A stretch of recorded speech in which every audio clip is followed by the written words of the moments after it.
Welcome back to Small Caps, ladies and gentlemen. My name is Kerry Stevenson and Truth Bomb Tony, he's back. And for those of you that are thinking, oh, it's been 3 weeks, not two, because you count the days in between our little chit-chats. Well, 3 weeks ago, we were doing the Australian Gold Conference at Barangaroo in Sydney, and Tony was there, I was there. And to be frank, I needed a little bit of a break. It was good though, wasn't it, Tony?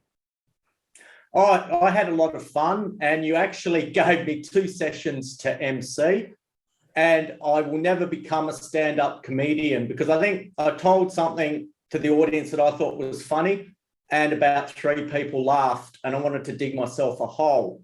Oh dear. Yeah, but I stood up and, Hedley Widdop does the investment clock. Yep. And I said, well, I've got my own investment clock. And I said, when porn stars, strippers, rappers, and Matt Damon shows up at your conference to sell everything. And I wanted to dig myself a hole. So I think everyone was in shock. I tried to wake everyone up after lunch. But well, anyway, I will not be at the Melbourne Comedy Festival. Well, that's okay. We'll still have you back again, Tony. It's all good. I didn't hear any complaints whatsoever. And you did win the champagne off that bet that we had last year, saying that property prices were overvalued, et cetera, et cetera. I'm talking to you today on the day that the Federal Reserve has once again raised interest rates, this time by 0.5%. I guess that plays into your thesis once again. What do you think the impact of that will have, not just on property prices, but overall psyche of the market? And do you think that it's going to have much of an impact? Well, the RBA shot themselves in the foot because they said it's plausible no rate rises to 2024.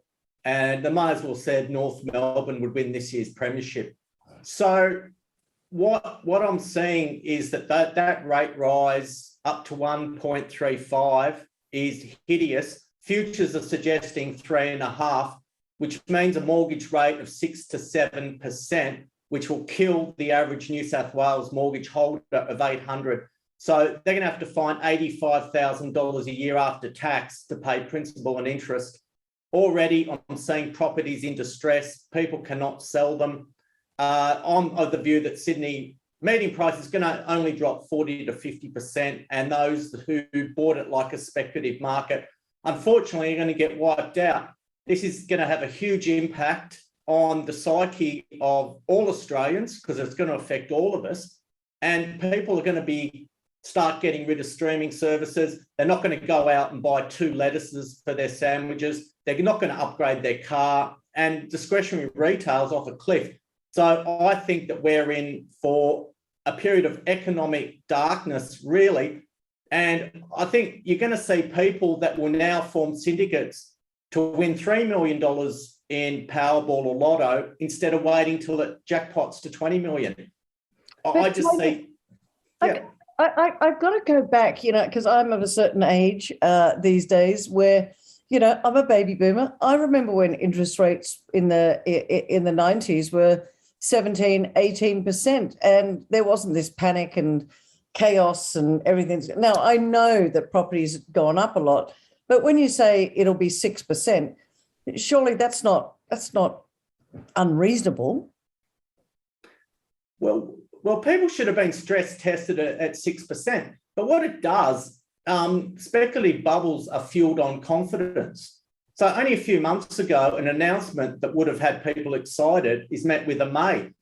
So it will affect confidence. And sure, families can handle the extra payments, but prices are going to get slaughtered, and that will affect confidence. And there's going to be, deep-seated regret through people that own houses that could have sold it for $1 million higher.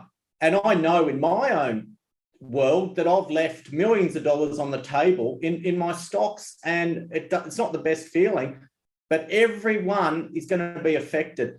So the RBA, 0.5 today, they're talking about another 2 and a bit of increases, and it's interest rate, they're normalising. The speculative market is normalising. Every market is normalising. And we're not going to have any bandwagons where people can get rich unless, you know, the return of the Bored Ape Yacht Club comes back. But this is a period of, it's a great reset where suddenly we have to get back to value investing and not borrowing money, virtually free money, and building a property portfolio that's one big fugazi. So yes, speculators are going to get wiped out like they do on every other asset class. And it's going to be ugly, Kerry. And that's all I can say. And I hope that viewers have taken the approach to realise what's happening in the world. Your conference was a great source of information to learn to talk to people about what's actually happening in the world and not what you read in the Daily Mail. Okay, so what's actually happening in the world, in your opinion, Tony? Because our audience out there, they're pretty savvy, especially the ones that listen to you, and you have a good audience each fortnight on small caps. But they're looking and going, all right, Tony, well, what do we do now that things are going the way you said that they were going to go before? Do we go into a cave and just hodl cash for a while?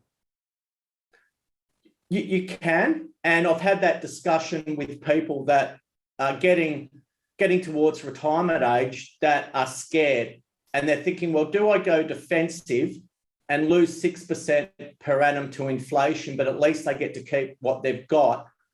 And what I've suggested is to use around 5% as risk capital, with the view that small companies always become bigger ones, regardless of the sentiment. And that's to get their portfolio moving. But many are suffering from paralysis in what to do because they don't trust the system. They're wary of banks. They're not totally sure on precious metals investments, but you know, that's a way to do it. But the Australian dollar gold price has been $2,650. It seems like forever. Yeah, but you know what? On a positive note with that one, the share market's come off. The property market's looking a little bit loopy at the moment. But with gold price, it's doing what it's always doing. It's holding its value while everything around it seems to be having a little bit of a wobble. That's a good thing. Well, gold in the early 70s bought you a house in Sydney, and gold now would buy you a house in Sydney. So it's pretty much maintained its purchasing power. And I suggested I ran my first finance course for younger people, basic, and I suggested look at dollar cost averaging gold and silver. Get it deducted from your bank account each month and buy it when silver's high and buy it when it's low. To me, that's the way to do it, and you actually appreciate weakness. So, but the real leverage will come in gold stocks, because we haven't had a stupid bubble in gold stocks probably since 1978, 1980. And I think we're due. Yeah. That would be awesome. Yeah, awesome. And when you say we're due, because poor old gold stocks, talk about the contrarian investment in gold stocks at the moment, they've been smashed. On what grounds? Oh, massive cost blowouts. Rain. A lot of companies have blamed rain. They've blamed staff shortages, COVID, and inflation, the costs of fuel, the costs of staff. You run into a little bit of a production hassle and the market will slaughter you, as that's happened with Ramilius. Evolution got absolutely walloped as well. Yeah. When stocks like Evolution get walloped, as they have been, and the market says we're not interested anymore, how do they survive? Now, obviously, they're a producer, so they've got revenue coming in. But how does Jake Klein turn that around, do you think? Well, he's made it perfectly clear that they'll get through it. I guess it's just a short-term dip in sentiment. Some of the acquisitions haven't really paid off as much as they would have liked. But it spreads to a company like Northern Star as well. That suffered as a result. And as long as these companies can meet guidance, with an all-in sustaining cost, the margins are still $1,000 an ounce. They're sitting on a lot of cash. So I still think that M&A is going to drive the junior and mid-cap gold sector. I remember the gold conference you had at Luna Park, where Jake Klein stood up and he said, here's the renaissance of the Australian gold industry. And I think he was 40 cents at the time, paying a 2-cent divvy. So the time will come, and the dividends are there, the growth's there, and M&A, I think, will drive the sector along with a big discovery from someone. So I think that those viewers should start looking at the gold producers, read through their quarterly reports, and realise that a lot of the share market, there's just an overreaction. You talk about the producers, and Northern Star, I think, is down to about $7 a share, and at one stage it was what, $15, $16 a share. Would you say that's good buying opportunity now? Because the fundamentals haven't changed with Northern Star. Yes, costs might have gone up, but they're still, when you've got a 26.50 Aussie gold price and they're producing, they're not going to go back to the market for cash, are they? Last I looked, they had over $200 million, but a lot of these gold stocks they'll ebb and flow with what institutions feel like doing. And there's been a bit of an exodus in the gold sector. There's been an exodus in the tech sector.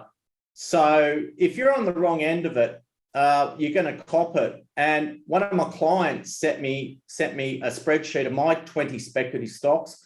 And since late Feb, we're down 22%, which is not a bad performance. But my biotech basket is down 40%. So that when you get caught up in a bear market, it's like throwing feathers into a hurricane. What do companies do when they have such a downward pressure on the share price? How do they survive during times like that? Put the head down and do the work? Well, I tell every MD or CEO I talk to, just do your bloody job. The market will take care of itself. Make sure you have good shareholder relations and don't dilute the buggery out of your shareholders at a stupid cheap price. So I'm of the view, if the fundamentals are good enough, these companies will overcome it.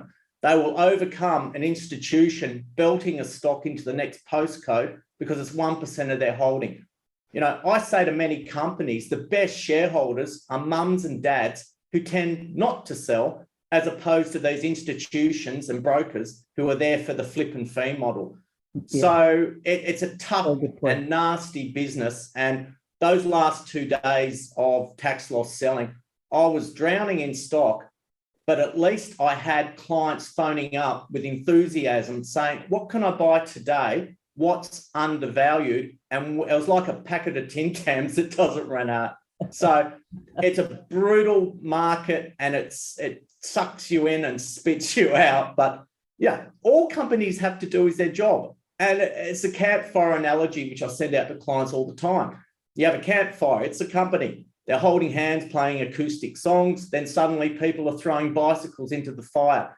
Shareholders have gone batshit crazy, and that's affecting prices. It affects sentiment. So unfortunately, we're in this bit of an S-bend period, Kerry, where multiple markets are collapsing. And you've got major issues in the digital tulips as well, with a lot of companies going under, freezing withdrawals and scams. So 2022, I think, is going to go down as one of the worst years of certainly our history. I tend to agree with you. What is the pressure on the biotech stocks? Why have they been slammed extra hard? Combination of the NASDAQ getting belted and the biotech index in the US, and a lack of interest. No one cares when someone makes a decent announcement. All people are really worried about is COVID. It doesn't matter, because a company that is about to go into a phase 1 trial can't backdoor in a lithium project in Liberia. They have to stick to what they're doing. And if you get people that want to take a tax loss, they sell, others sell, charters sell, and they all fall off the cliff. So biotech stocks have been absolutely brutalised. It's the worst selling in the sector I've ever seen. But rather than cop it or sell into it, we went in and we bought, and hopefully it'll turn around. All right. Is that turnaround going to be a long, drawn out, painful turnaround, or do you think it could be, oh my goodness, what's happened? Suddenly we're back. But I think I've got a feeling it's going to be a much longer, more painful cycle this time round. Is the everything double? Yeah. Oh, this bear market will be like it'll be like being sandpapered to death, because what you have on the ASX is a lot of companies that are rubbish, in my opinion, that will simply wait for the next bandwagon. Quality and rubbish have been thrown out at the same time. Right. So, but what will happen is companies that get on with the job, can attract a major pharmaceutical company, are going to get re-rated like they always do, regardless of the ASX 200. And there's biotech companies out there that will spend billions to buy drugs that in most cases don't even work. So it'll take one or two deals, it'll take some M&A, but the value is there in a biotech company that can go through the stages and head towards clinical trials like it always is. But God, they've just lifted their head off the canvas, and it feels as though we're getting punched again. Well, you are getting punched again, but how do you, you mentioned picking the quality ones in a market that is awash with new IPOs and different companies and different sectors. How do you pick quality apart from becoming your client? Well, I just did my adult course, which is advanced, on Sunday night, and I tried to teach people what to look for, and that stems from management. Did they work for a major mining company? How solid is the top 20? Do they have exploration potential? Can that resource be developed? Is it in a dodgy country or not? So I combine what I've learned over 24 years, and it's instinct. So I can't teach that to people in 5 hours, but I'm trying. All I can do is try. But sorry, Tony, to interrupt you, but yeah. You mentioned right at the start there, have they worked for a big company before? Is that important to have worked for a big company in the past when you go into management of a small cap? Well, if they've had success in, just say old companies like Western Mining or MIM or some of the oil companies, yes. Because, roughly 20 years ago, I helped float Independence Group, and Chris Bonwick had a good reputation. So we bought a nickel mine for $15 million, and it's probably paid $500 million in tax. Wow. And that 4 million tin pot company is now well north of $1 billion. Good people attract good projects. You look at what Bill Beeman's been able to buy, all these unwanted gold assets, but during Bill's growth phase, the Australian gold index lost 2/3 of its value. Right. You need periods of weakness to buy assets the majors don't want to build a mid-tier large company. So, I looked at a chart of Ramelius Resources today. I was involved in that just around the IPO 19 years ago. So I've had a 19-year relationship. This outdoes my 2 marriages by about a year. But that stock went 50 times in 2007, then went all the way back and went 50 times again, and is now one of our best gold producers. So people should realize that, sometimes you can have a 20-year relationship with a company, and if you're lucky to be married to the one person for 20 years, you're doing even better. But that just shows the volatility of the market. But when you've got good management that can go out and buy assets and get the money to buy them and not backdoor in something underwater or on the moon, you've got half a chance of winning. All right. So what's Tony looking at the moment in terms of, let's look at the whole share market. Overall, tech stocks battered to death like fish and chips, and probably going to stay battered for a bit long. Oh, I'm becoming funny too. Sorry, yeah, Tony. we should do it. We should do a duet at the mill at a comedy festival. No, Beavis and Butthead, all Dumb and Dumber. Dumb and Dumber. Yeah. Tech stocks have been battered. Commodities going, we're doing this transition to, we've spoken about this before, this green revolution. Do you think that commodities will potentially, even in a bear market, some of them will do pretty well? Well, you look at the warehouse LME of copper, and copper's dropped 20% fairly quickly. Zinc's off, nickel is off. We've had that schmozzle with lithium. But Goldman Sachs aren't totally bad, Kerry. They've forecast 2,500 gold price US. Woohoo! So, all right. Well, so gold being your contrarian, is that what you're suggesting? Well, I've always liked silver, and it's under 20 US, and I think that's the play. But what I've found in my career is if you get with the right exploration stock and they make a discovery, it doesn't matter if it's what commodity or precious metal it is. You always overshoot to the upside, and we saw that recently with Galileo.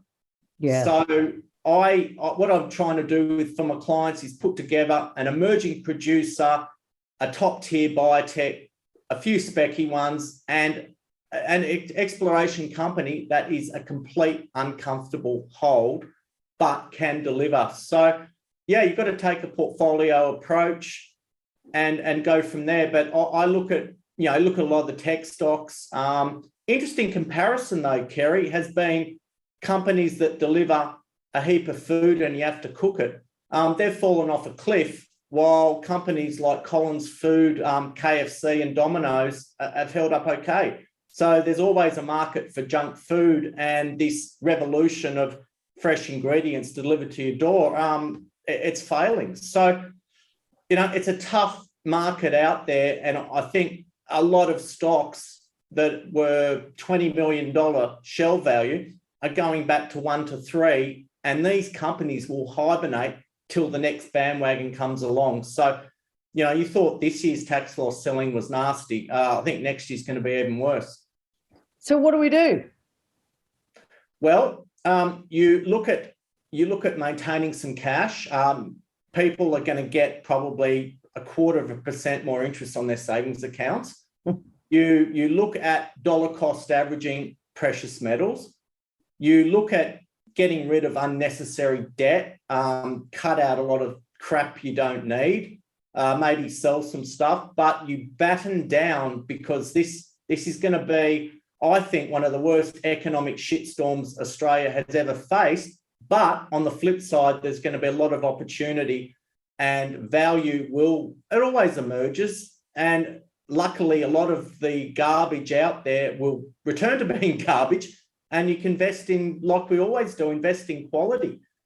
But yeah. I look at social media. In my early days on the stock market, I'd stand outside in Bond Street in full police uniform and talk to 5 or 6 people on the market, not have 10,000 ideas thrown at me on Twitter. And it's just insane, hasn't it? It's just gotten out of hand now.